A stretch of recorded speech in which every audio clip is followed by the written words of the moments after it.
Hello dears, welcome back to Bright Designs. ഇന്ന് നമുക്കൊരു simple വീനൊക്കെ ചെയ്തിട്ട് അതിലൊരു ലേസ് വർക്ക് കൂടി എങ്ങനെയാണ് ചെയ്യുന്നതെന്ന് നോക്കാം.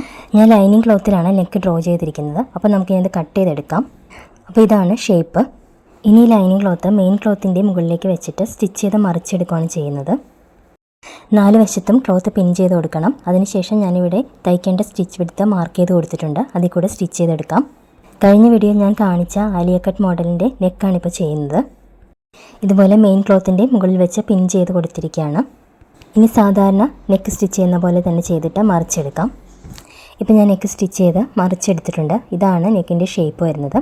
സിമ്പിൾ വി ഷേപ്പാണ്. ഇനി ഇതിലൊരു ലേസ് വർക്ക് കൂടി എങ്ങനെയാണ് ചെയ്യുന്നതെന്ന് നോക്കാം. നെക്കിലും യോക്കിൻ്റെ പോർഷനിലുമാണ് ഞാൻ ലേസ് കൊടുക്കുന്നത്. യോക്ക് പാർട്ട് അറ്റാച്ച് ചെയ്തതിന് ശേഷം ഇപ്പോൾ ഞാൻ ഞെറിവിൻ്റെ മുകളിൽ കൂടിയാണ് ഈ ലേസ് വെച്ച് അടിച്ചുകൊണ്ടിരിക്കുന്നത്. ആലിയ കട്ട് ആയതുകൊണ്ട് ചെറിയൊരു ബെൻഡിങ് ഷേപ്പിൽ കൂടിയാണ് നമ്മൾ പ്ലീറ്റ്സ് ഇട്ട് കൊടുത്തിരിക്കുന്നത്.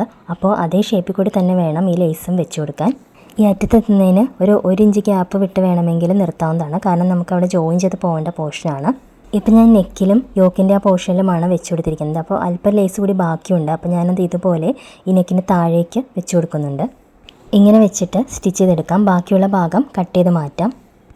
കണ്ടോ, ഇതുപോലെ ഞാനിപ്പോൾ സ്റ്റിച്ച് ചെയ്തെടുത്തു. ബാക്കിൽ പീസ് പിടിപ്പിക്കുന്നതിന് മുമ്പ് വേണം ഇതെല്ലാം ചെയ്യാനായിട്ട്, അല്ലെങ്കിൽ ഇതുപോലെ സ്റ്റിച്ച് ചെയ്തെടുക്കാൻ ബുദ്ധിമുട്ടായിരിക്കും. അപ്പോൾ വീഡിയോ ഇഷ്ടമായി ലൈക്ക് ചെയ്യാനും കമൻറ്റ് ചെയ്യാനും ഷെയർ ചെയ്യാനും മറക്കരുത്. പുതിയൊരു വീഡിയോ ആയിട്ട് കാണാം. Thank you for watching.